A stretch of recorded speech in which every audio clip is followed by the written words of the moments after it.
Record.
Buenas tardes.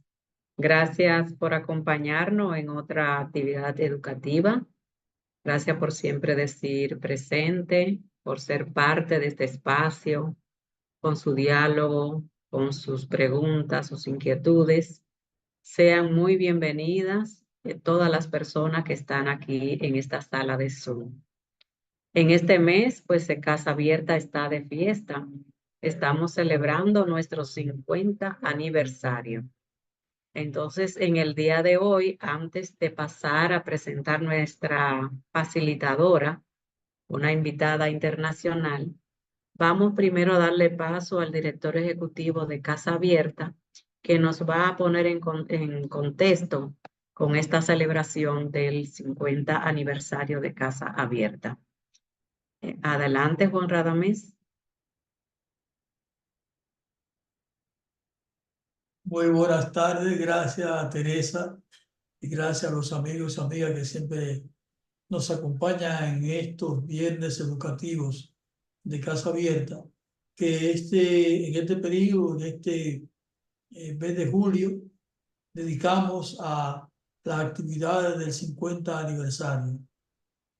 Nacimos en 1974 como una organización preocupada, o sea, por un tema que ya en ese momento era un serio problema en la sociedad dominicana, pero a la que se le prestaba muy poca atención. No es que hayamos cambiado mucho en el día de hoy, la política pública nuestra sigue siendo una política centrada en la sustancia, centrada en la represión, el control, centrada en el castigo. Y como organización hemos estado durante estos 50 años insistiendo siempre en que hay que cambiar el paradigma, como ya se recomienda en todos los foros internacionales, y como se evidencia en estas actividades que realizamos, donde los expertos, las personas conocedoras del tema que participan, plantean justamente esta perspectiva de que no podemos seguir en una sociedad actuando con los criterios con los que se definieron la llamada guerra contra las drogas. Es decir, estamos partiendo de esquemas ultraconservadores, de esquemas racistas, de esquemas discriminatorios, de mitos, de exageraciones. Nunca decimos que los consumos de drogas sean algo positivo para la humanidad. Simplemente decimos que la manera de enfrentarlo no es con policía, no es con represión y control solamente. Que necesitamos una política pública sobre drogas más centrada en las personas y más centrada en los criterios científicos que han mostrado que es el camino a seguir para lograr que este fenómeno social, que me resisto incluso a llamarle problema social, sino fenómeno social, porque en la mayoría de los casos es un fenómeno que requiere de investigaciones, de estudios, requiere de intervenciones profesionales, requiere de mirada compasiva, requiere de una mirada más centrada en el ser humano, que es lo que estamos teniendo en el día de hoy como política pública en nuestro país. Así que en este 50 aniversario de Casa Abierta, nos place en este mes de julio tener invitados como Ana, quien le conozco hace poco por su participación en la Riot, pero es una persona que tiene realmente una historia de trabajo en este tema desde el punto de vista profesional y que sentimos que todas las personas que trabajamos en organizaciones como esta, ENCARE es una entidad amiga de muchos años, de fundadora igual que Casa Abierta, de la Riot, y en todos los casos estamos justamente luchando por lograr que las políticas públicas de nuestras sociedades empiecen a mirar el tema del uso de sustancias como un tema societal, como un tema que requiere de intervenciones mucho más integrales, mucho más inclusivas y mucho más pensando en los seres humanos y no solamente en la sustancia. Así que muchas gracias a todos y todas por estar aquí. Bienvenida a Ana, que nos acompaña esta tarde. Esperamos que, a pesar de la situación del clima en nuestro país, que hace que mucha gente no llegue a tiempo a su casa hoy, estemos aquí para escuchar y compartir este tema que es de mucha importancia en el tema del uso de sustancias en nuestro país, porque el tema de la inequidad de género y el tema del consumo de sustancias tiene expresiones muy importantes que atender y que comprender para ser capaces de crear política pública justa, equitativa y que realmente enfoquen el problema por donde debe estar enfocado. Muy buenas tardes a todos, espero que sea una tarde muy bonita en temas de contenido y que podamos aprender muchas cosas de Ana, que tiene muchas cosas que decir. Buenas tardes. Muchas gracias, Juan Radamés, el director ejecutivo de Casa Abierta, que ya nos ha puesto en contexto en que se hace esta actividad. Claro, siempre también bajo la campaña de salud mental, viva la vida, yo cuido mi salud mental. Y como ya Radamés ha hablado, el tema de hoy es desigualdad de género y consumo de drogas. Vamos a analizar ese tema con una experta en la materia, que es Ana María Echeverría, psicóloga, magíster en prevención y tratamiento de las drogodependencias, directora de ENCARE, coordinadora del Nodo Sur y de la Comisión de Género de la Red Iberoamericana de Organizaciones No Gubernamentales que trabajan en drogas y adicciones, de la RIOT. Un espacio que ya, como Juan Radamés dijo, pues compartimos con ENCARE y con Ana María. Ana María es docente en diplomado de políticas de drogas de Flaxo, de Uruguay, y docente invitada en diplomados de otras universidades, así como autora de artículos y publicaciones.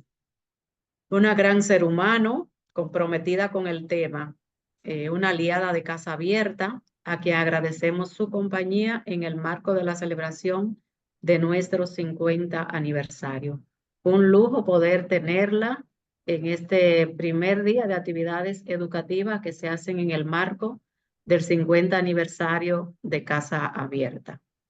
La hacemos también esta actividad en sinergia con ENCARE, la institución que representa a Ana María. Y ENCARE es una organización no gubernamental sin fines de lucro, fundada en el 1994. Se dedica a la prevención, la orientación y la asistencia de los problemas vinculados a los usos de drogas. Conformada por un conjunto de profesionales de diferentes disciplinas, y que comprende el fenómeno del consumo de drogas como emergente de las situaciones individuales, familiares y sociales que lo explican y dan sentido. Es una institución comprometida con una visión integral de la salud, apunta a colaborar en la comprensión de las diferentes causas que hacen los problemas asociados al consumo de drogas y a fortalecer la capacidad de los actores y redes comunitarias tienen para desarrollar estrategias que respondan a la complejidad del problema. Así que muchas gracias, Encare, muchas gracias, Ana María. Es un placer pues tenerle por acá, aunque sea vía Zoom, por toda esa experiencia, ese trabajo que conocemos que ella y su organización pues hacen. Bienvenida a Encare y a Ana María, aquí a República Dominicana, aunque sea aquí de una manera virtual. Adelante, Ana María. Bueno, buenas tardes, buenas noches a todas y todos. Aquí desde un frío Montevideo, realmente una noche fría, fría. Y bueno, y agradecer la invitación, antes que nada, es un privilegio poder estar acompañando la celebración de nada más y nada menos que 50 años, ¿no? De una entidad con el compromiso, con el prestigio, con la seriedad que tiene Casa Abierta y donde además tenemos amigos y amigas con los que es un gusto caminar juntos. Así que bueno, muchísimas gracias. Ya le he pedido a Teresa que me ayude un poco con el tema de los tiempos, porque soy conversadora, pero bueno, trataremos de ir aprovechando a poder intercambiar después con ustedes sobre este tema que sin duda es importante. Antes que nada, vamos a hablar de inequidades de género y drogas. Este, es bastante reciente yo creo que para la mayoría de nosotros, estar teniendo esta mirada y este enfoque, ¿no? Hace muchos años, cuando empezamos a trabajar, me imagino Casa Abierta hace 50, nosotros hace 30, teníamos una mirada del consumidor de drogas muy genérica. Y luego con el paso del tiempo fuimos viendo la necesidad de empezar a considerar un montón de variables. Voy a compartir la presentación. ¿La están viendo? ¿Teresa, se ve bien? Perfecto. Vamos a ir ya a la primera. Si es que esto me deja pasar. A ver, sí. Bien. Esto que les decía, que bueno, que en algún tiempo trabajábamos desde una mirada de un consumidor único de drogas y luego la realidad rápidamente nos fue mostrando que teníamos que empezar a pensar desde distintas realidades, situaciones que no tenían nada que ver una con otra. Hoy por hoy se utiliza mucho el concepto de interseccionalidades, que de alguna manera lo que hace es tomar en cuenta lo que los sociólogos están llamando vectores de opresión, que más comúnmente en realidad lo estamos conociendo como interseccionalidades y que tiene que ver con un montón de datos que hacen a las identidades y a las pertenencias de las personas y que de alguna forma agravan o al revés o atenúan lo que son las vulnerabilidades que cada uno de nosotros puede tener frente a un montón de problemas o fenómenos sociales, ¿no? Si bien hoy vamos a hablar sobre todo de género, tenemos que tener en cuenta que no es lo mismo hablar de una mujer blanca, de clase media y con estudios de grado, que hablar de una adolescente afrodescendiente o de una persona trans migrante o transgénero migrante o de un varón también racializado que puede ser pertenecer a alguna alguna discapacidad o alguna, yo qué sé, hay como un montón de elementos que van a estar incidiendo para que una persona presente mayores o menores vulnerabilidades, fragilidades y riesgos frente a las circunstancias que le toca vivir. Así que esto, si bien ahora nos vamos a centrar en hablar de género, vamos a irlo teniendo en cuenta en todos los casos. Cuando hablamos de género, género lo diferenciamos de sexo biológico, es otra cosa, no tiene nada que ver, y si bien podemos decir que en las distintas culturas y sobre todo en la antigüedad, en los orígenes de nuestras culturas, había distribuciones de tareas, de roles, y que pudieron ser diferentes, pero sobre todo a partir de la revolución industrial empieza a imponerse un modelo que tiene que ver con la necesidad de un varón que trabaje muchas horas, que sea de alguna manera el involucrado en la producción, mientras hay una mujer que se hace cargo de todo el sostén de esa actividad, es decir, de las tareas de cuidado, de la crianza de los hijos, de la educación, de la salud, del cuidado del propio esposo, de su alimentación, ¿no? De su pareja, o bueno, o de los hijos varones que trabajan, de los cuidados de las personas adultas. Y de alguna manera esta distribución de tareas se va haciendo por una cuestión de funcionalidades, de ser funcional a un sistema de producción que tiene que rendir. Y a partir de ahí se empiezan también como a agregar características culturales y mandatos en relación a cómo cada uno debe ser, ¿no? El varón tiene que ser emprendedor, trabajador, proactivo, eh, los atributos de la virilidad, ¿no? Del poder y de alguna forma del, la agresión, pero no en términos de la violencia y con mala intención, sino ser capaz de emprender y de agredir a la propia materia prima con la que trabaja o lo que sea, ¿no? Esto de ir hacia adelante y transformar y atacar una tarea en ese sentido, ¿no? Mientras que a la mujer se le van sumando otro tipo de atributos más vinculados a la maternidad, entonces la ternura, determinadas habilidades domésticas, y eso se va construyendo como lo femenino versus lo masculino, ¿no? Es decir, por suerte, a lo largo de los años se han ido produciendo un montón de cambios sociales y culturales vinculados a circunstancias de la vida, por ejemplo, al ingreso de las mujeres en el mercado de trabajo, que sin ninguna duda movió las estanterías, sacudió de alguna forma esta realidad porque la mujer ingresa en un terreno que había sido básicamente de los varones, pero luego también la pelea de las mujeres por poder acceder a mayores niveles educativos, que al principio lo tuvieron que hacer hasta disfrazadas de varones, pero que bueno, que van logrando cada vez más acceder a niveles superiores de la formación. El feminismo, sin ninguna duda, el movimiento feminista logra muchos avances, sobre todo avances en la agenda de derechos, muchos de estos avances también impulsados por otras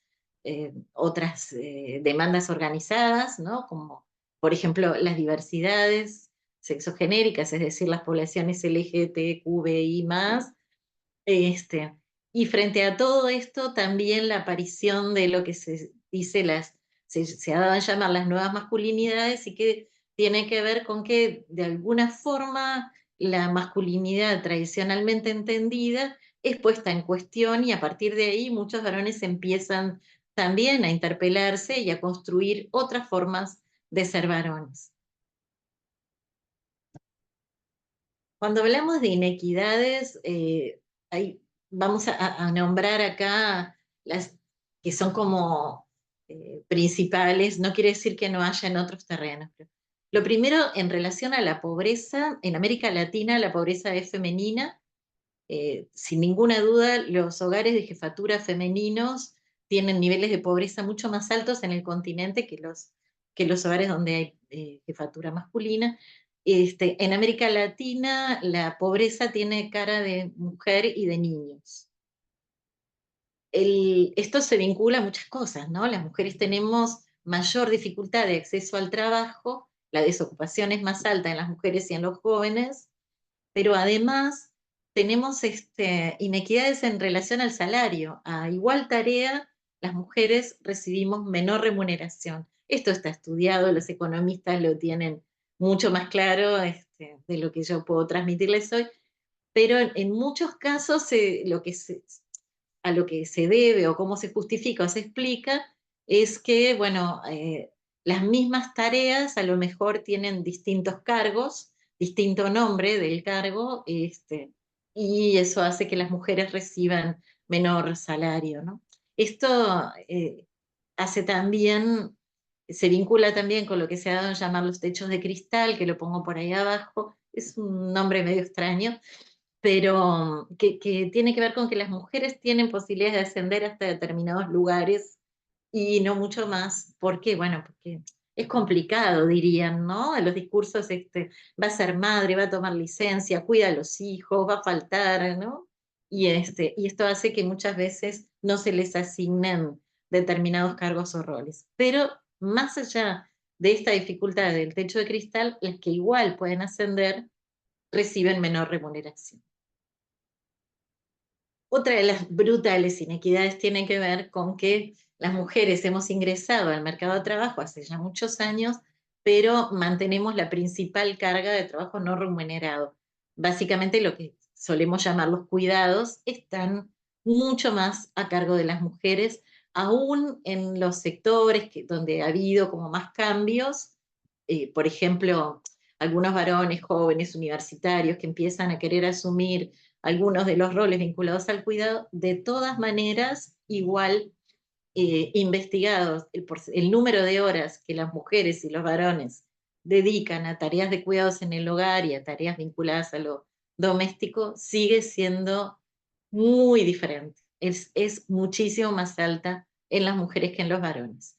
Y el trabajo de cuidados es trabajo que no solo no está remunerado, sino que en la mayoría de los países tampoco está reconocido, por ejemplo, como causal jubilatoria para luego poder tener de alguna manera un ingreso cuando las personas ya son más grandes, ¿no?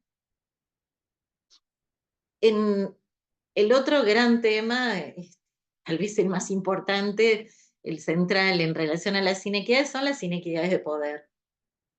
Las mujeres en muchos ámbitos seguimos teniendo roles subsidiarios y dependientes, ¿no?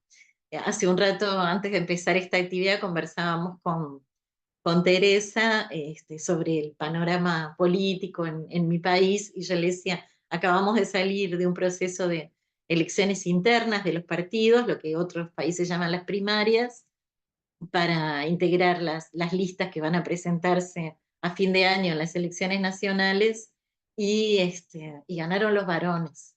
Y no necesariamente porque las propuestas de los varones fueran mejores.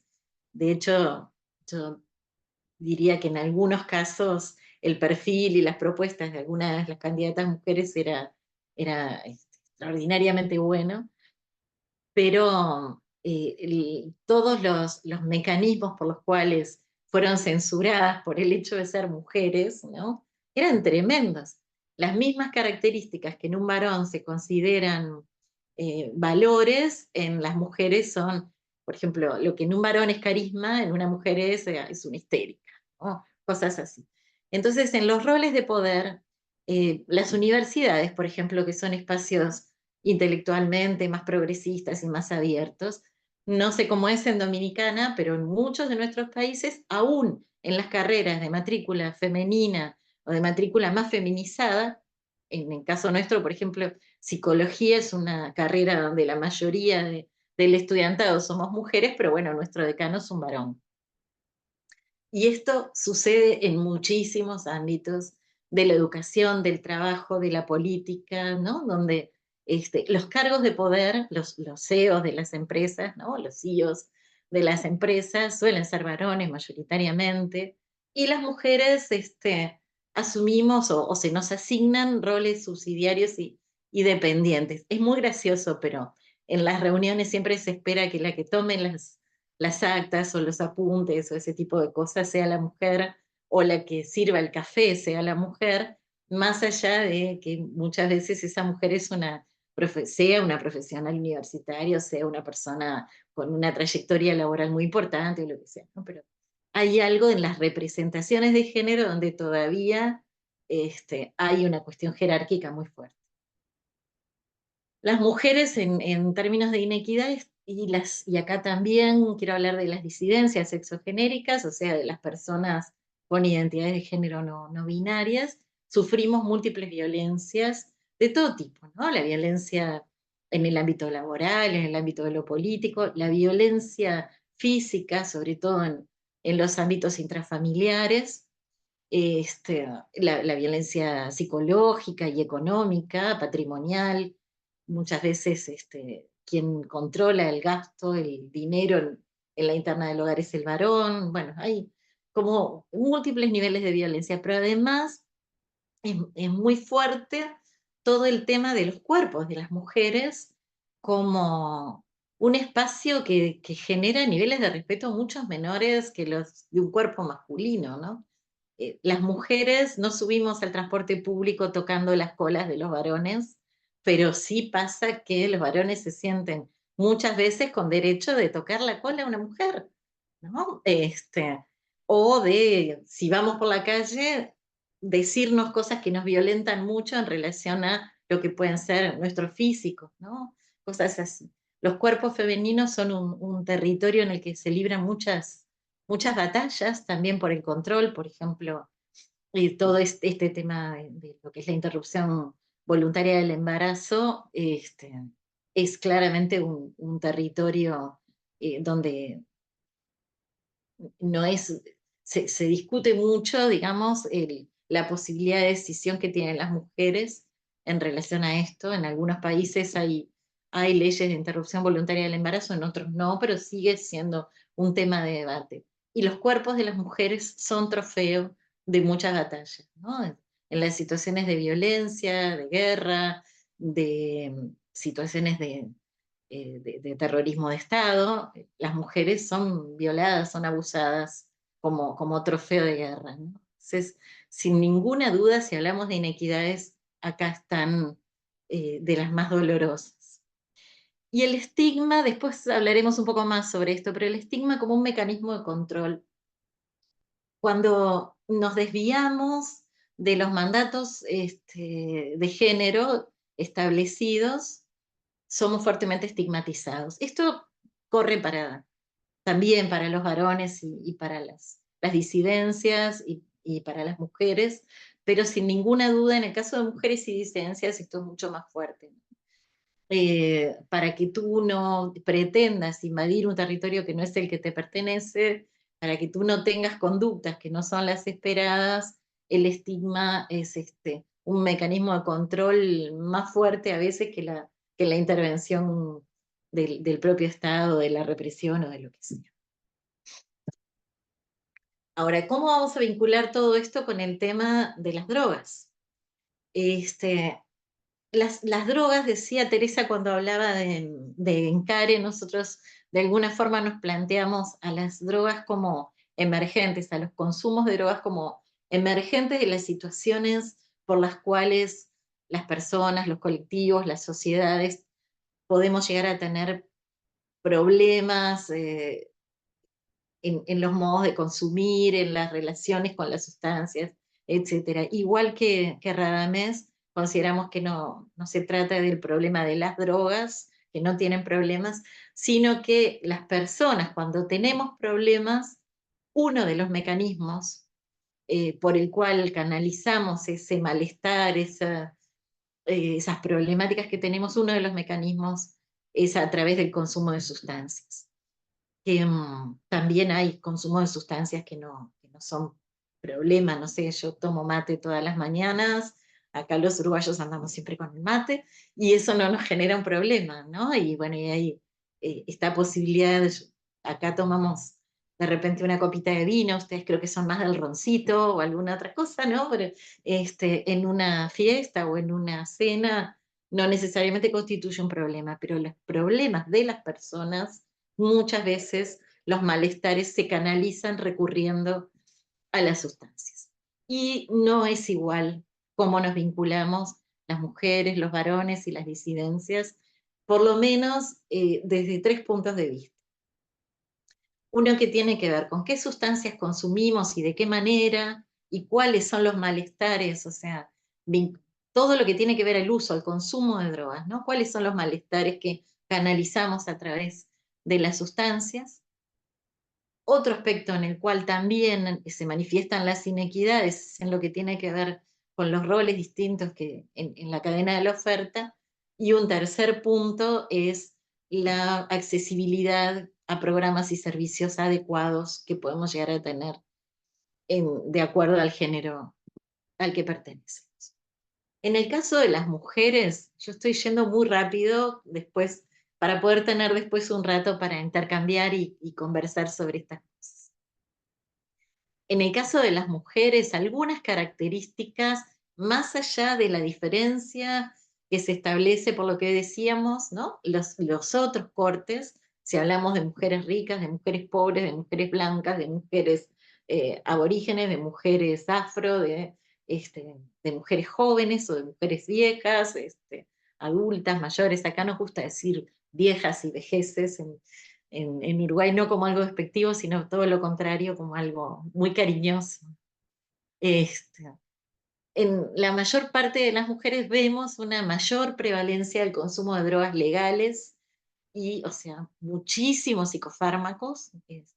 Los psicofármacos tienen una prevalencia, no es que, a ver, perdón, no muchísimos psicofármacos, me expresé mal, sino muchísimas más mujeres consumen psicofármacos que los varones. Esta es la forma correcta de decirlo. En general, depresores, ¿no? Más bien benzodiazepinas sobre todo, y alcohol también es otra sustancia depresora. En las mujeres jóvenes ha habido un cambio y ahora vamos viendo que hay una tendencia a equiparar su consumo al de los varones. Y esto es en todas las sustancias. Se ve, lo hemos visto en distintos países de América Latina y también sé que en España van constatando lo mismo. Ha sido como mucho más claro, por ejemplo, en el tabaco, el consumo de tabaco y el consumo de alcohol, pero también, por lo menos los números que tenemos de las investigaciones aquí en Uruguay y en Argentina van mostrando que en sustancias de tipo ilegal hay una tendencia al aumento de consumo de las mujeres que va siendo, digamos, más exponencial que en el de los varones. El estigma del que hablábamos hoy se multiplica en la situación de maternidad, ¿no? Una mujer, si consume y además es madre, es mala madre. Este, no solamente es mala porque consume, esto entre comillas, sino que además es una mala madre porque consume. Y esto no pasa con el padre, ¿no? En general nadie dice el padre es, hay que quitarle la tenencia a los hijos porque es un mal padre, porque toma una caña en el bar antes de volver a su casa o algo así. Pero si una mujer se va al bar a tomar una caña antes de volver a su casa, seguramente es una mala madre, ¿no? Este, y esto es muy fuerte, luego lo vamos a ver, pero sobre todo en los ámbitos sanitarios, esto pesa mucho. Y peor si esto además se liga con otras intersecciones, ¿no? Esta mujer que además es afrodescendiente, que además es pobre, bueno, si además ejerce trabajo sexual, bueno, aquí vamos sumando todos los niveles de discriminación pensable. El consumo en las mujeres es invisibilizado muchas veces porque el sufrimiento tiene que ser, hay un mandato, alguna forma de que el sufrimiento sea invisibilizado y cuando las mujeres concurrimos a una consulta médica y estamos angustiadas por determinadas razones, en vez de ofrecernos como la posibilidad de atacar esos malestares, nos ofrecen pastillas para que se nos vaya o que no se nos note, ¿no? Hay una cultura de la medicalización que sobre todo impacta en las mujeres, también ahora en los niños y niñas, pero muy fuertemente en las mujeres, muy relacionado con esto de que mantengamos el dolor a raya. Tal vez algunas expresiones que uso ustedes no las usan, después eso me piden si quieren que aclare algo, ¿no? pero mantener como limitado, contenido el malestar, ¿no? O sea que por ahí si el marido se porta mal, salgamos a intentar hacer algún cambio, ¿no? A cambiarlo por otro más joven y más lindo y más bueno, sino que más bien nos tomemos una pastillita para sobrellevarlo. Ojo que voy a hablar del malestar en los varones también. No, no es que esté enojada con los varones ni mucho menos, sino que me parece que tenemos que mirar lo de cada quien. Este, ¿Cuáles son los sentidos de los consumos de las mujeres? Eh, Hay tantos sentidos, tantos motivos para consumir de una manera inadecuada, o sea, consumir generando problemas y sometiéndonos a riesgos y exponiéndonos a distintas situaciones que nos perjudican más, pero algunas que vemos como bastante comunes son el agotamiento que muchas veces tenemos las mujeres por la sobredemanda y la sobrecarga que implican las tareas de cuidados y a la vez que ser muy buenas trabajadoras, ¿no? Tan buenas trabajadoras que podamos ser igualmente consideradas que un trabajador varón que ejerce una misma tarea, ¿no? Pero más, tenemos que demostrar más. Entonces, esto de ser buena en todos los ámbitos de la vida es realmente agotador y uno ve que muchas mujeres llegan a la consulta porque ya no pueden más, ¿no? Con todo lo que tienen. eh, y, y esto muchas veces, bueno, termina en abuso de psicofármacos, en abusos de alcohol o en otros consumos.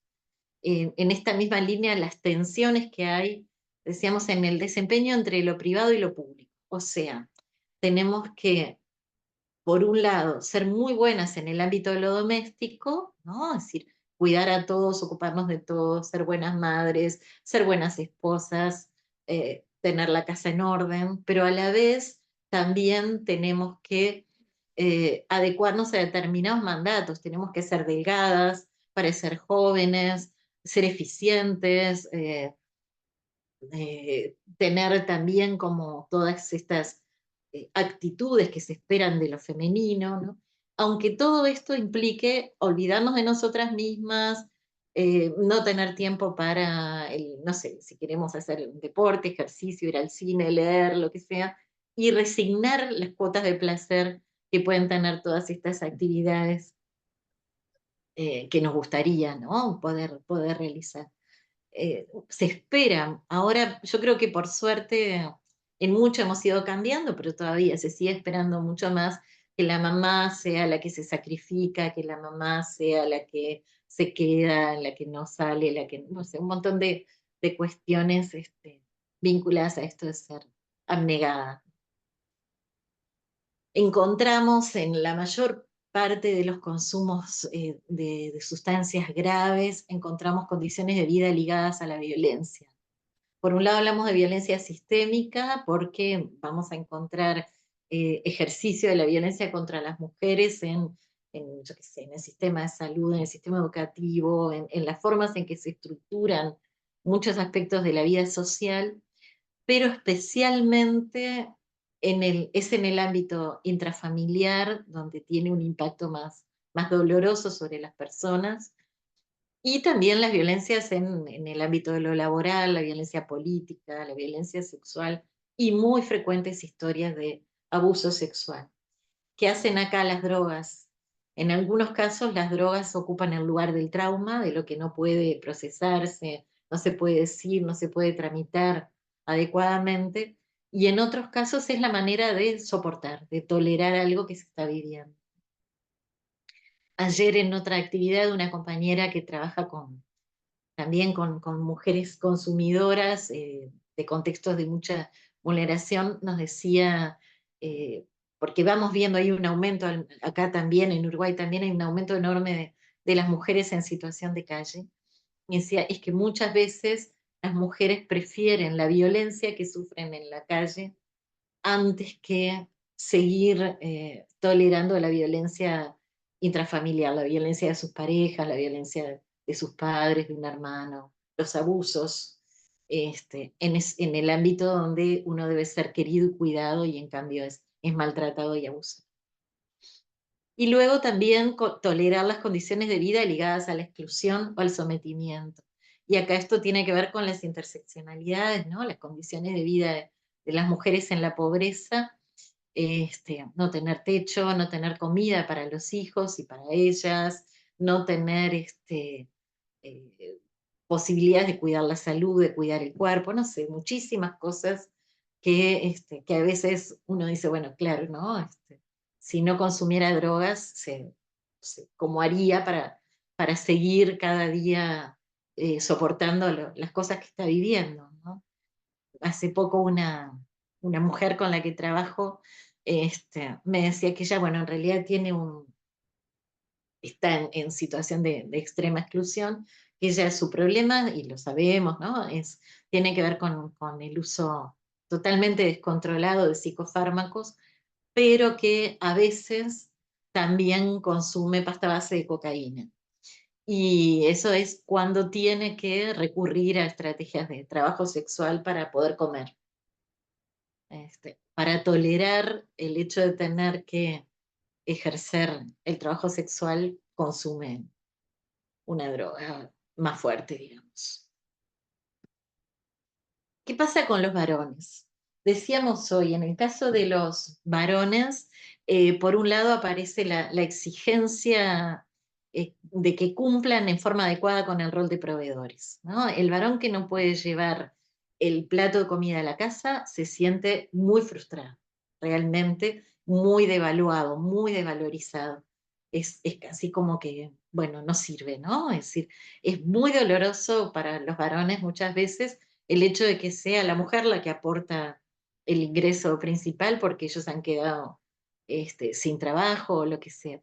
Y estamos en un tiempo de fuerte precarización a nivel de lo laboral, donde las tecnologías van suprimiendo, sustituyendo puestos de trabajo, donde hay una competencia brutal, sobre todo en los varones más grandes, contra las habilidades que tienen otros más jóvenes, donde el salario es tan bajo que hay una necesidad de duplicar el horario laboral, tener más de un empleo muchas veces, donde para competir a veces hay que hipertrabajar, o sea, hacer horas extras, demostrar que estás disponible todo el tiempo para el jefe, lo que sea, ¿no?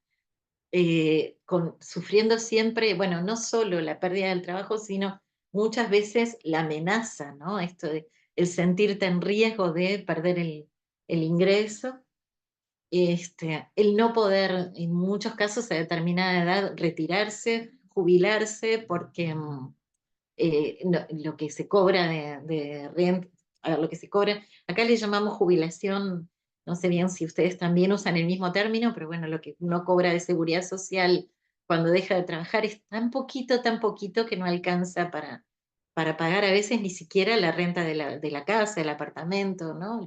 El alquiler, lo que sea.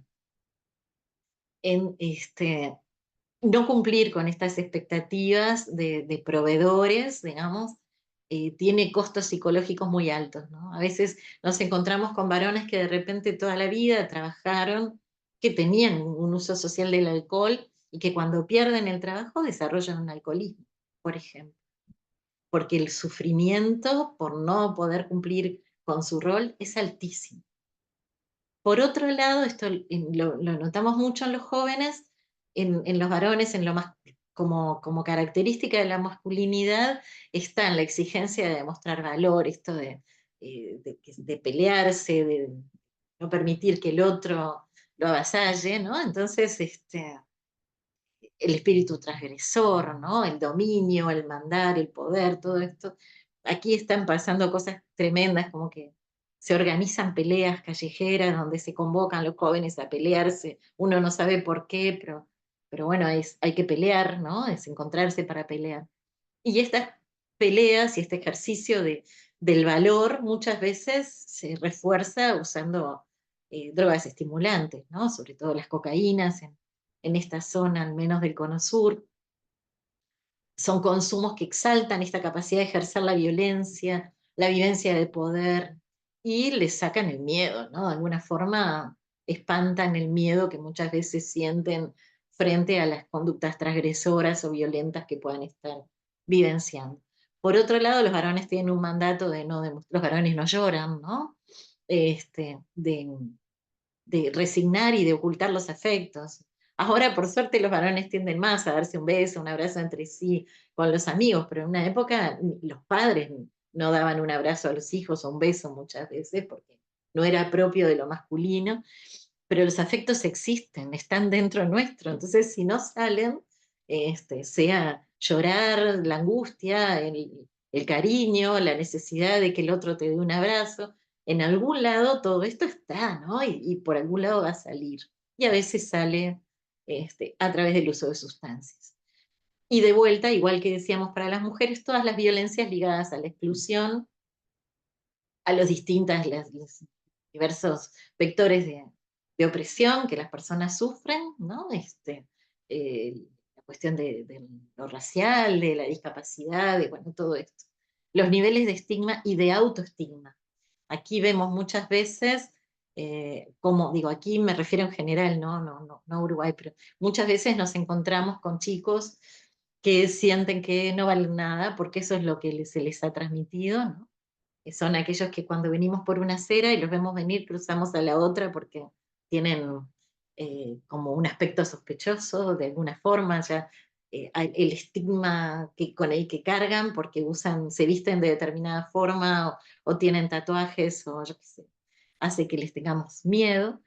Entonces, no acceden al estudio, no acceden al trabajo y sienten que no valen nada y por lo tanto el valor de la vida se cotiza cada vez menos. Su vida no vale, tampoco vale la vida del otro y bueno, acá encontramos la explicación a muchas de las formas de la violencia actual.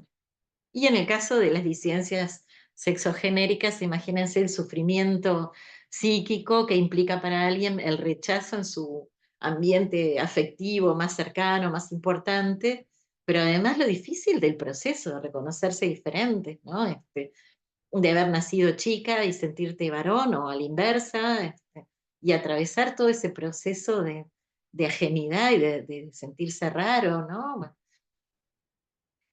luego, cuando hacen estos procesos de transformación, son el rechazo que inicia en el ámbito más próximo, también y es además sin afecto ninguno en el mercado laboral, en el ámbito educativo, ¿no? Hace poco yo hablaba con Nicolás, que cuando nació era Pamela, y él me decía que no había hecho el secundario porque el bullying que sufría era insoportable.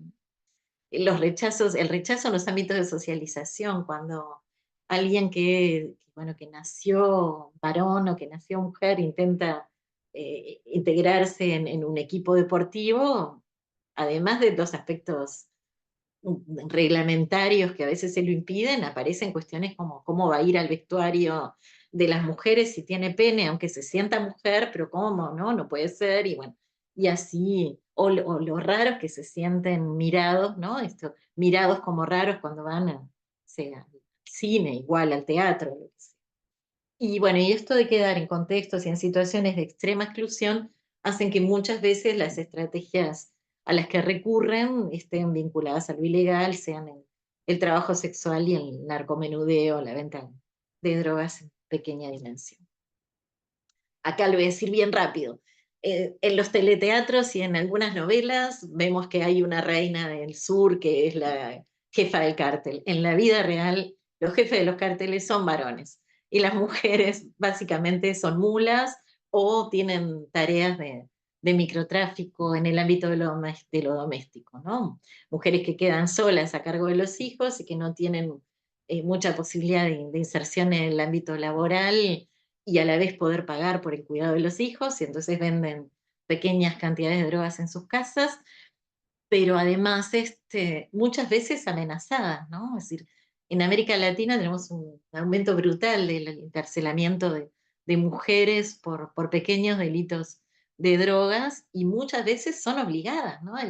Su pareja está preso, entonces la amenazan con que lo van a dañar aún más, ¿no? Otros presos le van a hacer daño si ella no ingresa una dosis en la cárcel o si ella no vende lo que antes vendía él o cosas así, ¿no? les recomiendo, si les interesa el tema, busquen, hay una publicación de investigaciones que se hicieron en toda América Latina sobre mujeres y cárceles y delitos de drogas, y hay un link que permite el acceso a videos donde hay testimonios de mujeres donde cuentan cómo incluso sufrían abuso sexual para luego cargar con sustancias en sus propios cuerpos, para ser mulas, o cómo retenían a sus hijos y las amenazaban. Y lo mismo las personas transgénero también son amenazadas fuertemente para ocupar en esto, en la cadena de la oferta, los peores roles, que son los que más de alguna manera terminan luego encarcelados.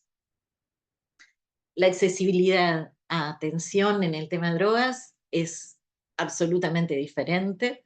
Prevalecen los varones en los espacios de atención y podríamos pensar que es porque hay más consumidores varones, pero en realidad esa es la explicación fácil, ¿no? En realidad nos encontramos cuando hablamos con las mujeres que por un lado, el estigma, ¿no? Esto de tener que presentarse en un lugar como mujer diciendo soy adicta, tiene un costo altísimo, reconocerlo frente a sus familiares, sus compañeros de trabajo, sus vecinos, tiene un costo muy alto. Hay aspectos del encuadre que yo digo evidencian otras dimensiones porque cuando yo hago todo lo posible para tener un dispositivo donde las mujeres no puedan llegar, como por ejemplo no tener ninguna propuesta de cuidados para las hijas, los hijos, o donde no comprendo, no contemplo los horarios o donde yo aspiro a que vayan a no sé cuántos kilómetros, atenderse en horarios increíbles, donde las mujeres están llevando a sus hijos a la escuela, o donde los van a buscar, o lo que sea. Estoy haciendo todo lo posible para que no lleguen de alguna manera. Las mujeres en general nos dicen que los espacios mixtos no los viven como seguros, sino que son espacios donde siguen estando en riesgo de asedio, ¿no? Muchas de los residenciales mixtos, las mujeres se sienten víctimas de acoso o reviven experiencias muy traumáticas de violencia de género y de abuso sexual. El sistema sanitario es violento. A una mujer embarazada que va a controlar su embarazo, si tiene consumo, la maltratan y le dicen, ah, bueno, pero si no te importa drogarte, entonces ahora no te quejes de que te duele, cosas por el estilo de todo tipo. Y el principal problema es que no se piensan los abordajes para los distintos géneros. Entonces, estos temas como las violencias, como los sufrimientos propios de las mujeres, muchas veces no están contemplados. Y menos todavía para las disidencias, ¿no? Donde incluso tenés temas como, de vuelta a lo que hablábamos hoy de los vestuarios en el deporte, de que no tengas ni salas que sean para ellas y ellos, sino que se discute durante no sé cuánto si va a pabellón de mujeres o a pabellón de varones, y lo mismo en las cárceles, más allá de el género con el que la persona se identifica, hacen prevalecer el sexo biológico, ¿no? Así que bueno, esto lo dije muy rápido, pero cualquier cosa después lo conversamos.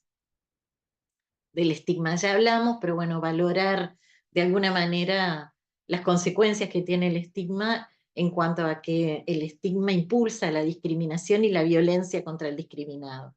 En Argentina hace pocos días asesinaron, les prendieron fuego a 4 mujeres lesbianas, ¿no?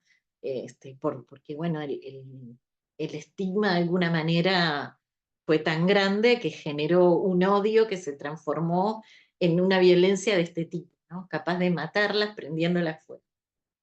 La criminalización, decíamos, de las minorías, de los pobres y de las mujeres por pequeños delitos de drogas, que es realmente enorme en comparación. En el caso de las mujeres, por ejemplo, en Uruguay, el 60% de las mujeres presas lo están por pequeños delitos vinculados a drogas, y la ley que se implantó con este nuevo gobierno hace que una mujer que ingresa de repente una dosis de marihuana para su pareja en la cárcel tenga una pena de prisión no escarcelable, que es el doble que la que recibe un hombre que violó a una hija de repente, o una hijastra. Sí, sí, es terrible.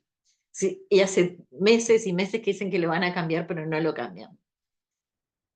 ¿Cómo hacemos para incorporar la perspectiva de género en nuestros programas y en las políticas de drogas? Lo primero es interpelar y cuestionar nuestros propios prejuicios, ¿no? Cómo nosotros, nuestras instituciones, cada uno de nuestros técnicos, quienes integramos los equipos, cómo visualizamos este tema, ¿no? Cómo lo entendemos. Y cómo lo entendemos no solo racionalmente en el discurso, sino en nuestras acciones cotidianas, ¿no? Es decir, cómo se integran nuestras instituciones, tenemos realmente representación de género eh, relativamente paritaria o no, tenemos preocupación por incorporar la capacitación en estos temas o no. Lo otro, la necesidad de incluir las voces y los saberes de todas, todos y todes. Nadie sabe más de algunos de estos sufrimientos que las personas que los viven. Entonces siempre hacemos políticas para los otros, pero no las hacemos con los otros. Y muchas veces es saber lo que sufre una mujer que está en calle, yo lo puedo imaginar, y qué es lo que necesita. Como hace poco que me preocupé muchísimo por esta chica que les contaba, ¿no? Que consumía drogas cuando ejercía el trabajo sexual, y me dice, pero no lo quiero hacer más porque llego toda lastimada a casa. Y yo enseguida le digo, ¿pero te pegan? No, me caigo de los tacos altos.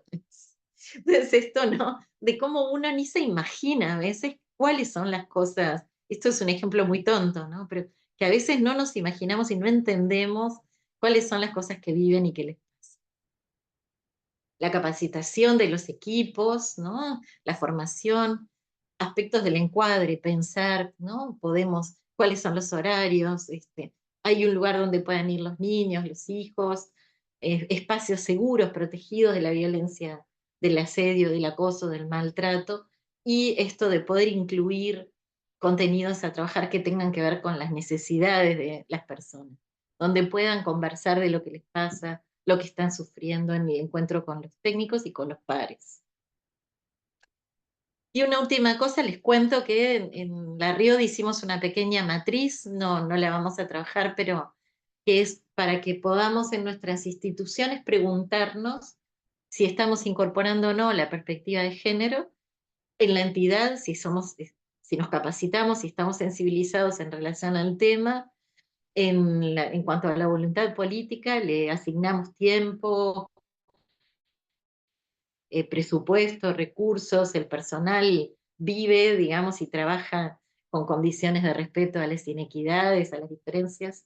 Y luego, ¿qué pasa con los proyectos, con nuestros planes y programas? Y cuando diagnosticamos la realidad, lo hacemos poniendo una mirada sobre las diferencias de género, si si buscamos entender y saber con la población con la que vamos a trabajar cómo se viven estas diferencias, y también si en la planificación nos proponemos o no objetivos diferentes y acciones diferentes considerando las diversas problemáticas.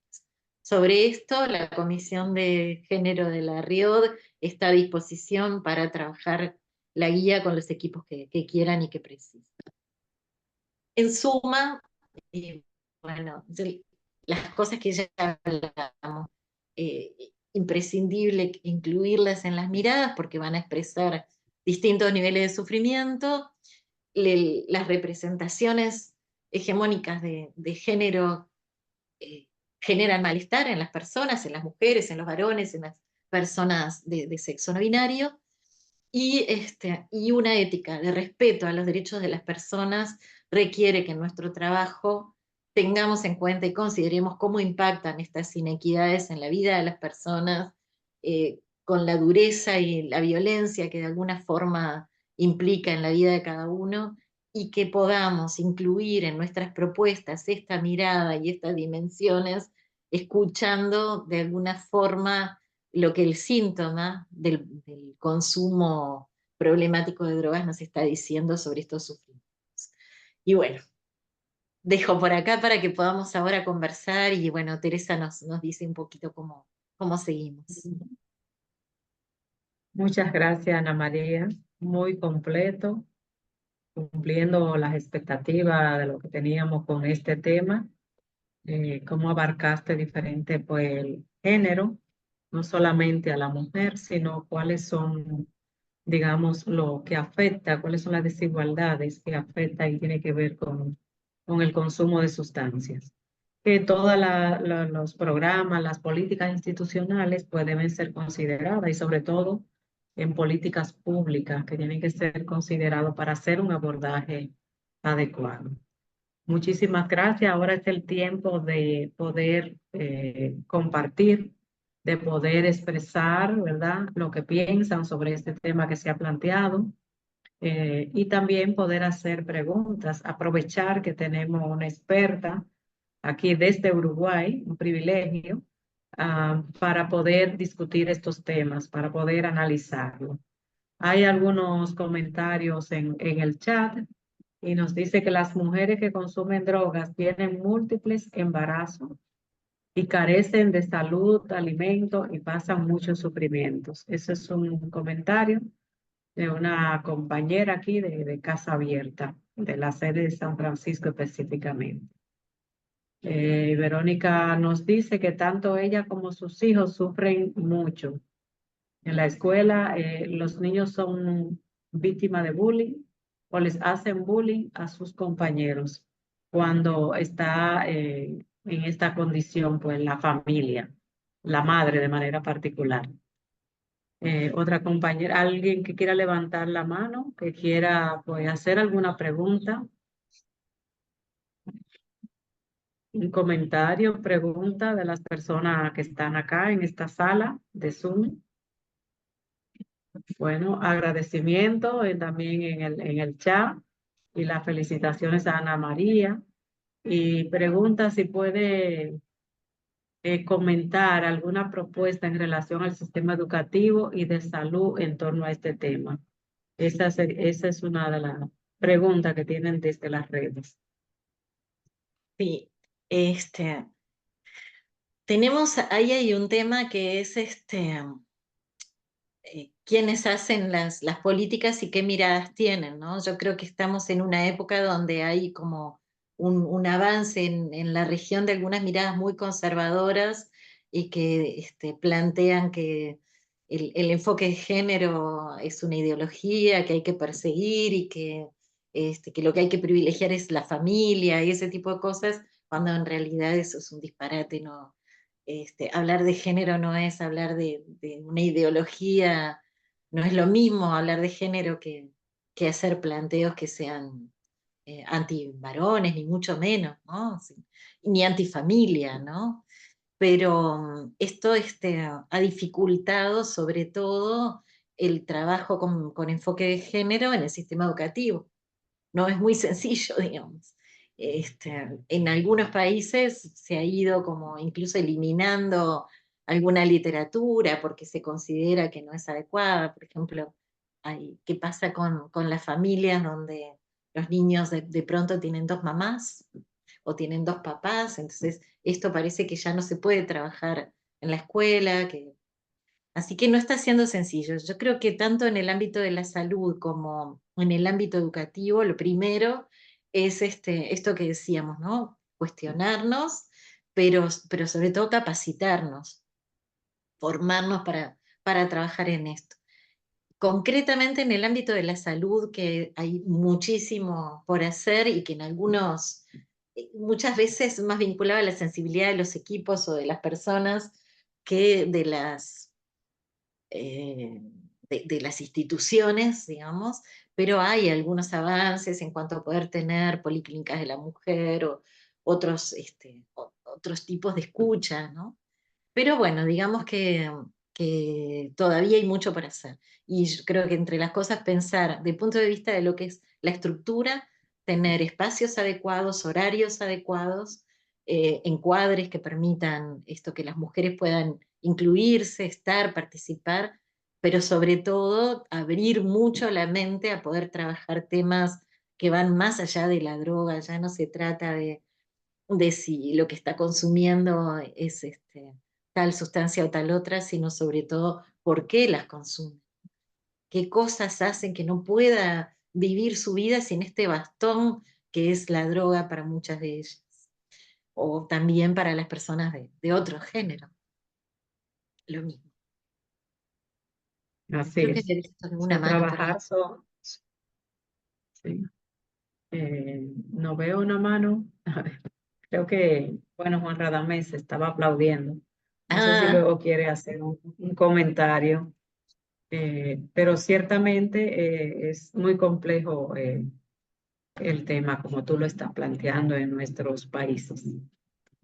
Juan Radamés quería hacer un comentario. Bueno, más que un comentario, quería que Ana nos pudiera precisar un poco el concepto de ideología de género que se convierte ya en un concepto tan traído de aquí para allá, de allá para acá, que mucha gente no entiende eh, a qué se refiere este concepto. ¿Por qué hay tanto rechazo, es tan enervante cuando tú usas la palabra género conversando con alguien? Por ejemplo, en estos días, en una charla sobre el Día Internacional de la Mujer, un profesor le decía a las mujeres: no se empoderen, los niños se enfermaban menos cuando estaban las mujeres en la casa. Y esto no es ideología de género, ¿esto qué es realmente, no? claro, sí, sí, sin ninguna duda, cuando hay inequidades hay privilegios, ¿no? Y de alguna forma, cuando estamos tratando de tratando de alguna manera de disminuir las inequidades, eso implica, afecta las cuotas de poder que tienen unos por sobre otras. Y eso genera resistencia, ¿no?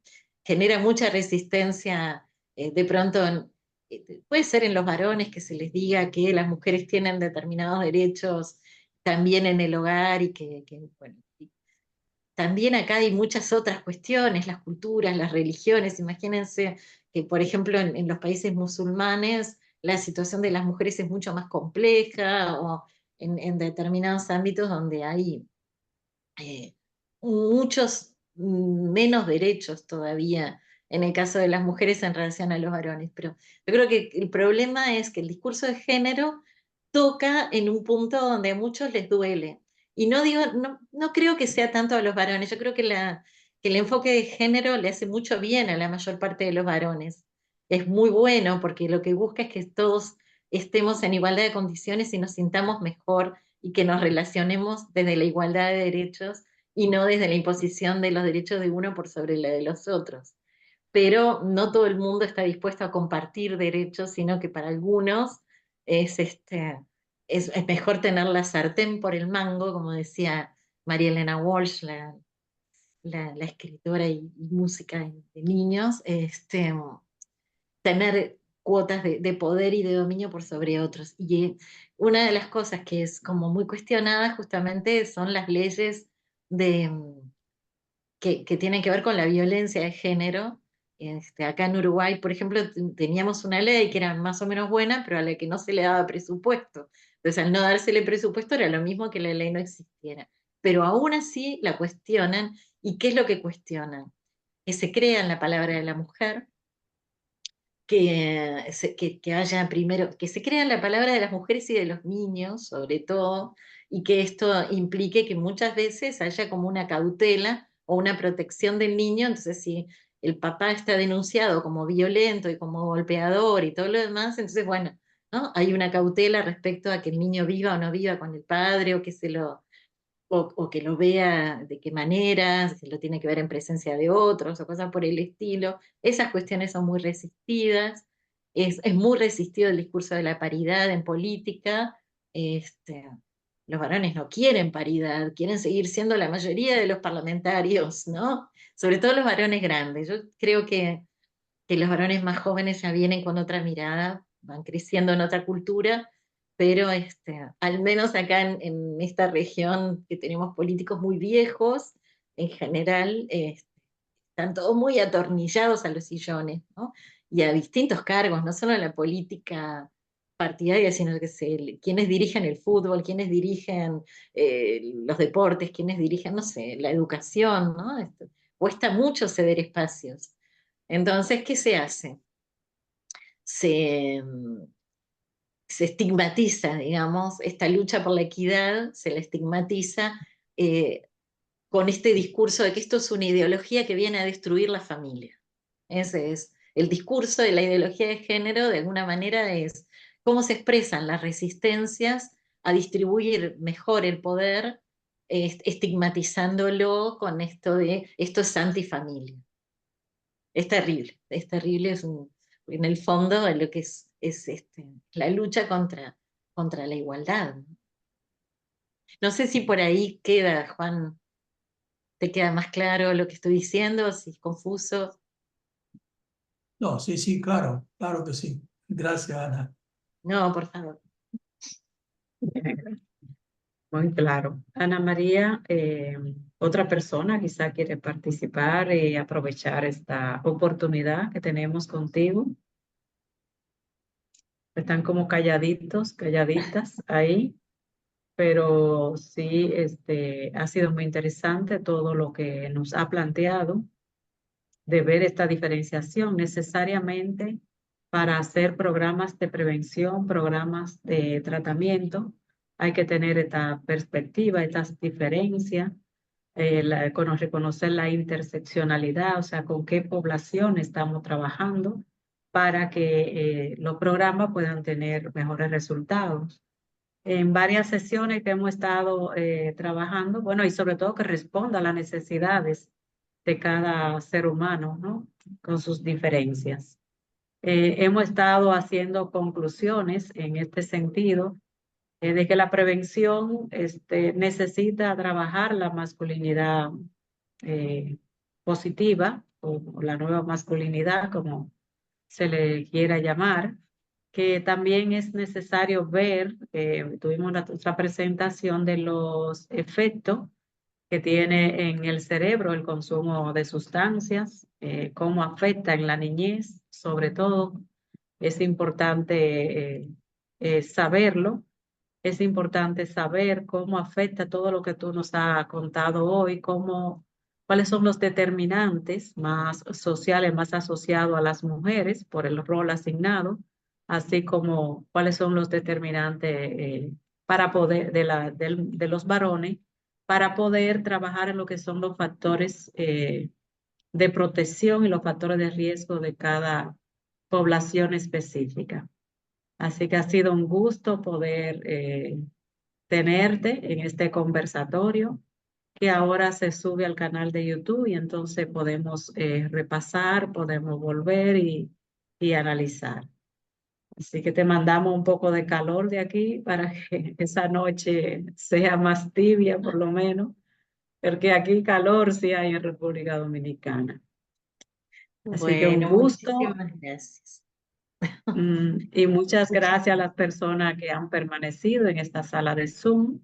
La próxima semana continuamos con el aniversario Casa Abierta y vamos a tener justamente a otro uruguayo y vamos a hablar de desigualdades sociales. A tu amigo Ernesto Rodríguez Ah, vamos a tener la próxima semana que gentilmente, igual que tú, pues ha dicho que sí a esta invitación. Así que bueno, todos los temas van a estar de sumo interés, como siempre, pero de manera más especial en este aniversario. bueno, Muchas gracias, Ana muchísimas María, y gracias. Gracias nos a ustedes encontramos en otros también. espacios. Y bueno, muchas Perdón. gracias a ustedes y quedar a las órdenes por cualquier consulta o por cualquier otro apoyo que necesiten, incluso las personas pueden, que estuvieran en el Zoom y que tengan interés, pueden contactarse con ustedes para vincularme por mail o lo que sea, por cualquier duda o cualquier apoyo que precisen. Y con la Comisión de Género de No, Río también. Quedamos muy a las órdenes. Y ha sido un gusto. gracias. O por esta misma vía. o por esta. Radamés, ¿quiere despedir a Ana María? Bueno, ya creo que decir más es redundar. Este es un espacio donde cada viernes tenemos el privilegio de contar con personas como Ana María para poder conversar sobre estos temas que son muy importantes para nuestras sociedades. A veces uno piensa que cuando oigo a Ana María que menciona la realidad de Uruguay, que es una realidad muy diferente a la realidad dominicana, eh, porque Uruguay es un país atípico, o sea, es el país que en el mundo ha diseñado una política pública sobre drogas que empieza a construir una política diferente. Es una especie de oasis en el mundo en materia de política pública sobre drogas. Sin embargo, cuando lo oigo hablar de las situaciones que viven en Uruguay, nos dice, no estamos tan diferentes, estamos mal todos realmente. El mundo está muy tomados por estas ideas ultraconservadoras que nos venden como verdades, que nos venden como realidades que no son. La mujer, el tema de la inequidad social es realmente igual que la infancia, uno de los temas que la sociedad necesitamos trabajar, desarrollar. Gracias, Ana María, gracias a los amigos y amigas que hoy han estado aquí. El próximo viernes nos encontramos de nuevo para conversar sobre un tema también de mucha importancia. Buenas tardes.